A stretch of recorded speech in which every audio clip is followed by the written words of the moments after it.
So, good afternoon po sa ating lahat. So, marami pong salamat sa inyo. Una-una, in behalf of Daily Leaders and Realty Corporation Tarlac Branch, gusto ko pong i-welcome ang ating mga bisita na mga taga Dream House Realty. Nandito kasi si Ma'am Marley sa aming home. So, marami pong salamat sa oras nyo. Kakaiba po tayo po dito para sa PKS natin. Alam ko busy po kayo pero nakatin po kayo. So actually pangalawang schedule na namin ko nila Ma'am Chris nag-post po lang dahil medyo nag-uulan po kasi rito. No, so umaasa po kami itong seminar na ito ay magkapagbigay po sa inyo ng mahalagang kaalaman tungkol sa proyekto po natin. So yun lang po. Again po, welcome po sa Daily Tarlac Branch. Thank you po. Thank you, Sir Ray Avila. Very welcoming yung message ni Sir Ray.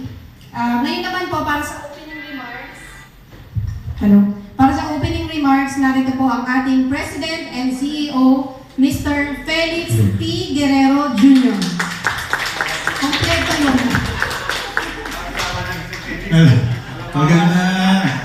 Magandang tanghali sa inyo. Pasensya na kayo, hindi ako prepared kasi. Yung mga staff natin sabi sa akin, Sir, welcome remarks sa iyo bukas. hindi ko na pinag-aralan kung ano sasabihin ko. Pahabain ko lang kakayo welcome. Gagawin ko, welcome. Ilang minutes ba sa akin? 2 minutes? Kulang yun. Pagbati ko lang yun. Ayan, maraming salamat sa inyo. Sa ating mga nasa sales, ang batian natin lagi, good morning. Wala tayong good afternoon, di ba? Oh, good morning lagi tayo, nasa sales tayo dahil hindi ako prepared, kinuha ko yung kodigo ko. Yung ginawa kong feasibility study dito sa Tarlac. Mamamodi ko muna ako, pagpasensyahan ninyo na mali yung feed sa akin. Pwede ba akong habaan ng konti? Para ma-impart ko lang sa kanila yung mga naging research ko tungkol dito sa Pilpila Tarlac, yung aking project.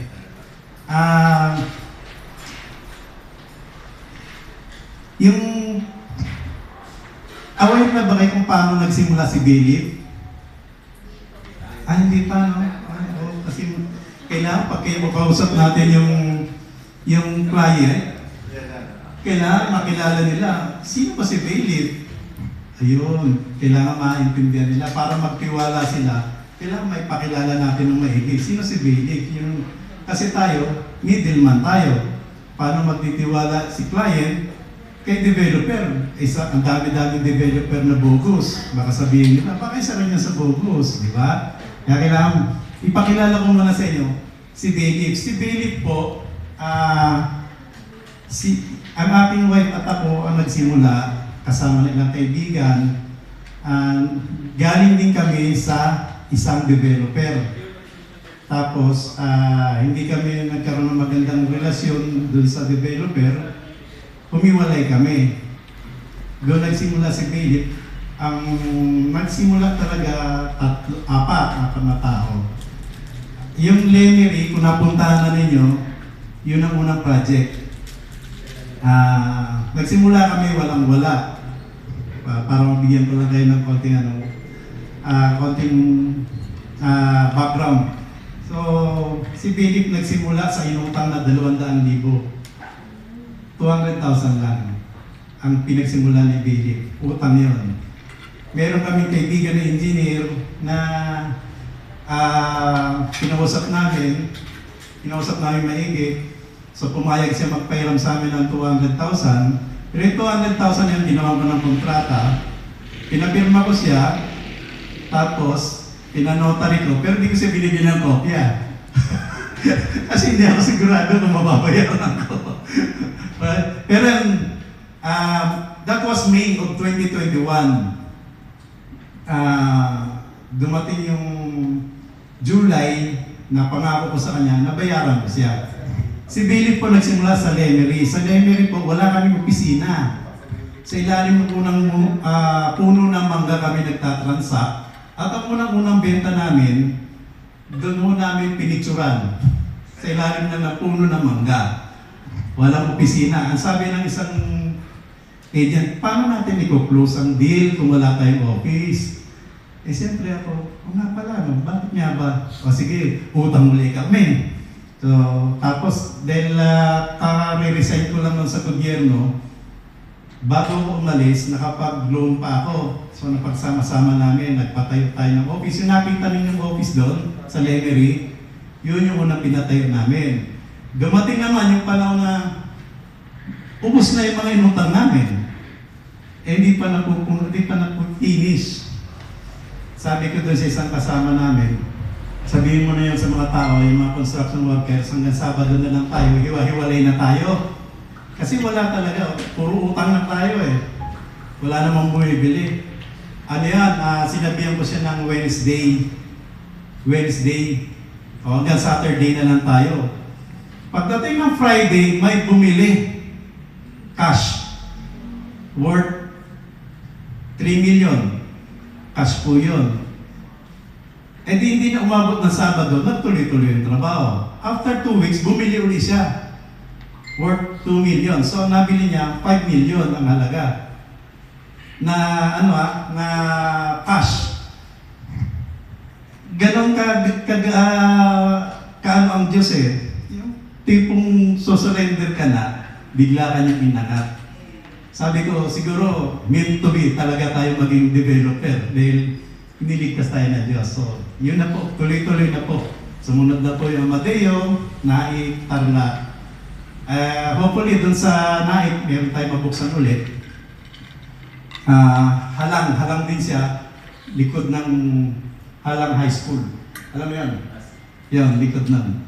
Nakakapit din sa kalsada. So, meron tayong magandang project doon. Tapos po, dito naman, pagdating dito sa Tarlac, ito po, impart ko lang sa inyo yung mga ilang ano lang dito. Ang project concept ko kasi natin, noong una is residential. Kaya ipina-convert namin siya as residential. Pero, sa pag-aaral namin maigi, wala namang yung lugar, mas sabi nga nila, mas maganda ito as farm lot. So, ilang panahon pa, napag-usapan namin, gawin natin farm lot kasi yung environment niya napapaikutan ng mga sakahan eh. So, mas ideal talaga sa farm lot to. So, doon pumasok yung idea na gawin siyang residential farm lot community. So, hybrid po siya. Yung konsepto niya, hybrid. Pwede siyang residential, pwede siyang farm lot. Kasi meron na tayong na-reclass na natin at napakonvert na natin. Reclass sa munisipyo, conversion dun sa sangguniang panlalawigan. So meron na tayo nun. So pwede tayong residential, pwede rin tayong farm lot. O hybrid po tayo. Dito po aralan na namin kung sino po yung mga tinatarget nating clients. Noong una, isip namin community lang dito. So yung mga taga-Tarlac, hindi po bibili ng lupa dito yan. Maliban na lang kung dito ka sa may bayan. So inisip namin, pinag-aralan namin yung mga retirees. Pero yung mga retirees kasi, hindi po gagastos yan ng pera nila. Kasi huling pera ko to eh. Huling pera ko to, bibili ko ba ng lupa? Hindi, siyempre, travel ko yan, gano'n. Kaya ang binago po namin, ito talaga ang swap. Yung OFW at saka yung professionals. Yung po ang bumibili ngayon dyan. So kayo, yun din po ang tatargetin ninyo. OFW at saka yung professionals. Yun po ang naging project concept namin. Pagdating po sa demand drivers, ito yung, malalapit na highway. So nakita niyo yung Santa Ignacia, anong highway ito? Santa Ignacia, yung dinana natin. Romulo Highway, 4 lane, ano, kundi lang sa sasakyan. So highway na siya. Tapos malapit lang siya dito sa T-Flex. Alam niyo yung T-Flex, yung papuntang La Union. Tarlac, Pangasinan. Oh, malapit lang yan po dito. Diretso lang po ito. T-Flex. Pero, tapos po, dahil malapit lang siya, dito rin po nabalitaan na po ninyo yung gagawing Paxilica. Sinong aware sa inyo yung Paxilica? Opo, ayan. Yung Paxilica, ano po yan? AI Hub. Ano lang natin ng gobyerno, isa sa grupo ng mga bansa din, dyan sa gagawin yung AI Hub at saka electronics. Dito yan sa Clark City. 4,000 acres. 4,000 acres equivalent po sa 1,600 hectares. So, magkakaroon po yan ng, mag-start po yan ng 2028.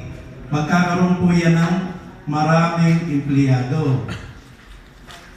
Mula sa Clark City, papunta po dito sa Ignacia, 1 hour and 4 minutes drive. So, malapit lang tayo sa Clark City. Yun pong Paxilica, supply chain ng semiconductor tsaka AI. Kaya sigurado po tayo magkakaroon tayo ng maraming market. Lahat po na empleyado doon pwedeng kasi 1 hour lang. Tapos po, isa lang sa pwede natin targetin yung mga client doon. Yung pong natin, yung ating project, under po siya ng BP 220. BP 220, hindi, kasi pag sinabing BP 220, economic at saka yung, yung mga minimum Socialize. Socialize. Pero tayo, economic. Yung presyo natin at saka yung design natin, pang-economic dahil yung mga sizes ng lupa natin, pumapasok doon sa economic. So, pang BP 220 pero economic. Ano po? Tapos, yung pong may mag-discuss ng site development.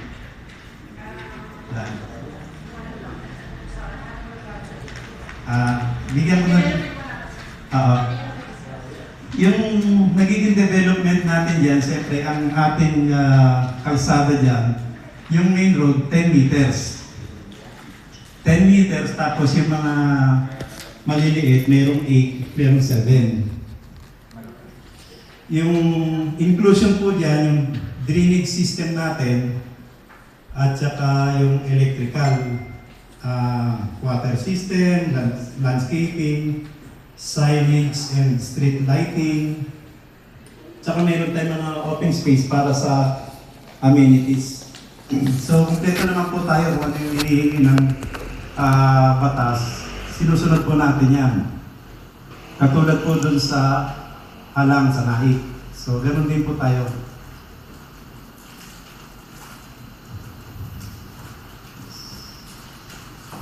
Sa palagay ko, kompleto na ako. Ayun, meron po tayo, ito ginawa ko to, pinag-isipan ko ng mga kung paano, ano yung magiging natin, yung branding angle natin. Pero, hindi ko alam kung i-adapt ninyo, pero sa akin, napag-isipan ko ito kung tama ba itong sasabihin ko. Yung your farm, your home, your sanctuary. So, ilalagay ko yun doon sa, natin, yung farm, your home, your sanctuary. So, ilalagay ko po yan doon para may konti tayong palabok sa mga clients. Okay, yun lang po ang yung part, yung iba pong iba pang mga informations manggagaling na sa mga staff, sa mga marketing staff at saka sa branch. Maraming salamat po. Thank you po, Sir Felix.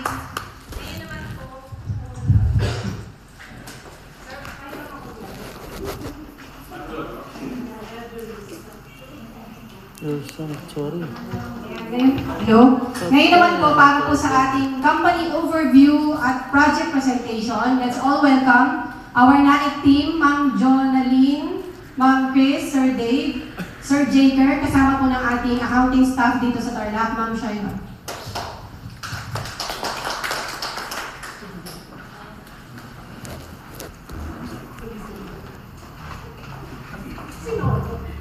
Hello po, good morning po. Wala na masyadong energy. Good morning po. Morning! So, ato po ang ating magiging agenda.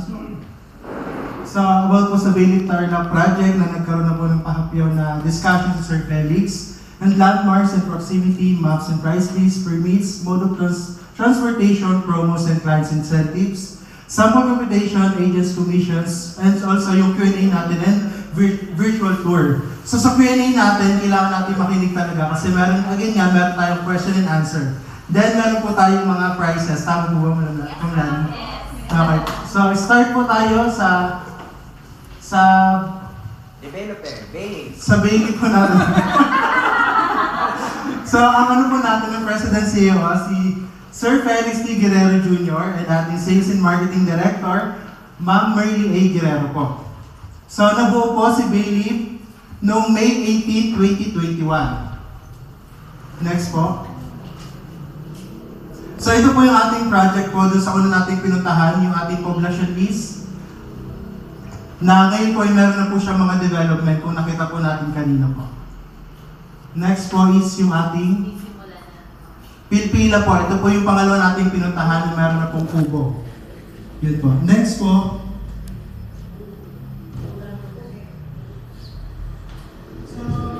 Po ay, kung mapapansin po natin, medyo hindi lang talaga kami masyado familiar dito sa Tarlac. So, ang pinaka-landmark nito is malapit po sa crossing ng Balan, tama ma'am? Ng Balan High School.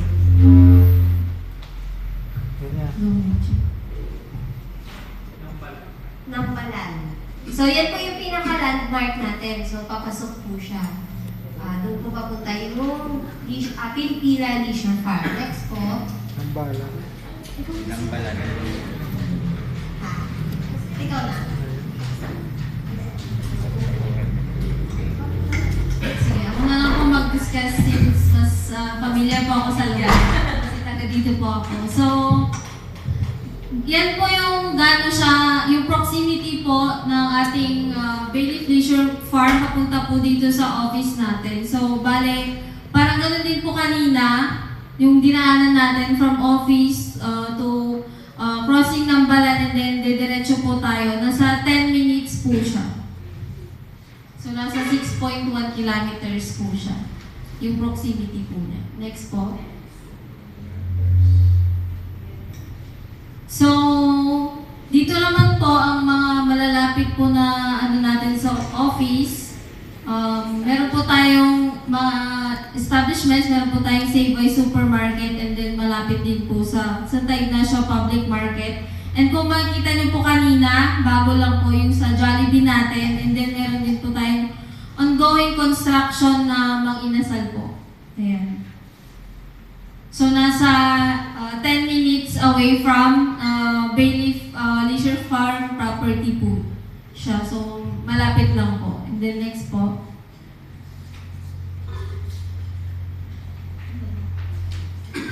Ayan, so, sa map and price list po, so, bali ang total land area po ng project natin is nasa 50,644. And then, ang saleable lots po natin is 195 lots. So, ang price per square meter naman po natin for corner lot is 4,500 and then inner lot po natin is 4,000. So, minimum cut po natin 97 square meter and then maximum cut is 459 square meter. Next po. Ayan, gaya po ng sinabi ni Sir Felix po, hindi lang po kami basta nagbebenta ng lote lang. So, ang brand po ng Bayleaf is meron po tayong complete na amenities and development po para sa convenience po ng mga kabili ng ating property. So, meron po tayong parks and playground, solar lamppost, and then meron din po tayong centralized na water system, gated entrance, sewage treatment plant, water park, and then meron din po tayong drainage system tsaka concrete road.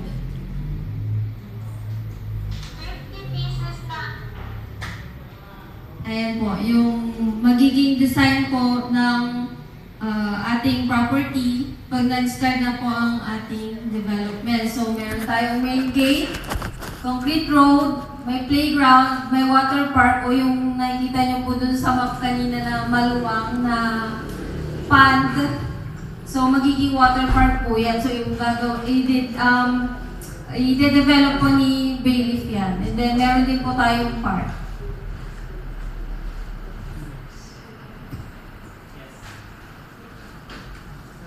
Ayan po yung natin. So, ni-road tracing po natin yan para po makita po natin yung kung saan po yung kalsada natin.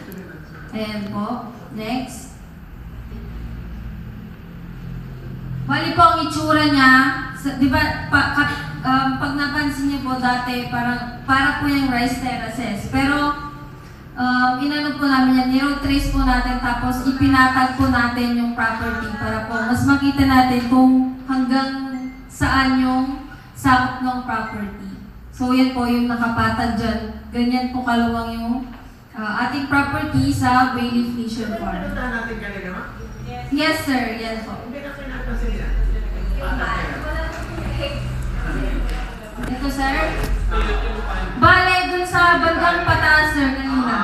Diyan po tayo kasi kanina. tayo galing. So, yung property po natin, so ituro mo. Dito tayo sa tayo. Ayan, hanggang dyan po. Hanggang dyan yung property, yung malinaw na yan. Asan yung po natin? Dyan, ayan po, malapit po sa pan. Ba't wala kayo dyan? Ito po, tayo na sa tayo. Kasi kinuha na to ng aerial shot nung wala pa po yung ulo. Opo. At saka ito po yung itsura kapag summer. Kapag ganitong maulan, green po talaga siya. Ayan po. Medyo na-confused si sir. Ayan po. Tumubo na. So, yun po kanina, yung dinaanan natin, yun po yung right of way natin. Bale, 5 meters po yun. Mamata mo na ngayon. Ayan, yan yung nung na-road trace na po, nung na-flat na po yung ating right of way. Na ngayon po is madamo na siya. Ayan. Yan si Sir Allen. Yan si Sir Allen. Extra. Ayan. Yan po yung drone shot nung right of way natin. Apo, yung dinaanan po natin kanina.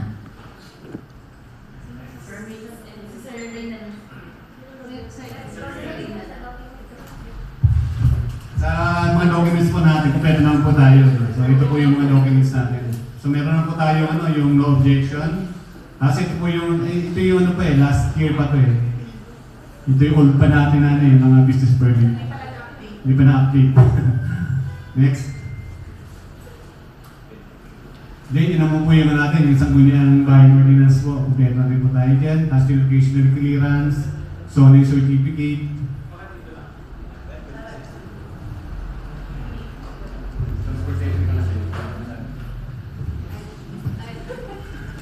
So, sa mode of transportation po, halimbawa po yung client natin is manggagaling sa Tarlac. So, ang most probably na sasakyan po niya is sa, Shesta bus stop. Dun po kasi mostly yung sa pinaka-terminal po ng dito po sa Tarlac. And then from Shesta, going to Bayleaf Leisure Farm. So, sasakay po ng bus.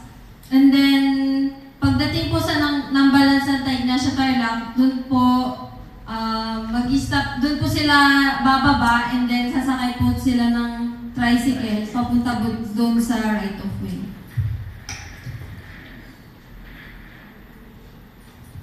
Ayan, next naman po is sa SM, pwede rin po, halimbawa po nanggaling sa Pampanga yung client tapos nag-ano lang siya, commute lang siya, so bababa siya ng SM Tarlac, and then from SM Tarlac, pwede na po siyang sumakay, diretso na yon pa Santa Ignacia. Yung mga gawing Alaminos, ganun po, Bolinao, yung mga dumadaan dito na bus.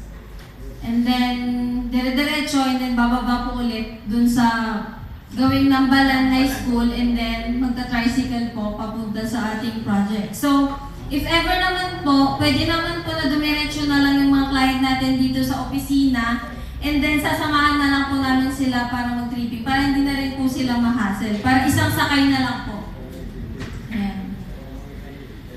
Ayan. Pag galing naman po sa Robinsons Luisita, parang same lang din po, kasi pag sa Robinsons Luisita po, meron din naman po tayong nasasakyan na bus, dire-diretso na po dito po sa Santa Ignacia. So, mas magandang gawin, from Robinsons Luisita, bababa na po sila dito sa may Santa Ignacia. Sasabihin lang po, BDO, pinakamalapit po. And then, from dito po, sasamahan na lang po namin, if ever, yung mga client na for tripping. Para po hindi na po sila mahasal na pa ng tricycle, mag-aarkila pa ng tricycle papunta sa ating right of way, ay sa ating property. Then next po, ayan, pag nanggaling naman po ng sa norte yung ating mga client, so usually medyo malayo po, nasa 3 hours po ang biyahe natin. So, most probably po na sasakyan nila is yung bus via Dagupan, Pangasinan po. Then, diretso lang din naman po yan dito, if ever. From Dagupan, diretso na po yan dito. Next po.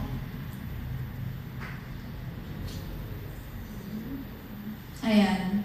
Next po.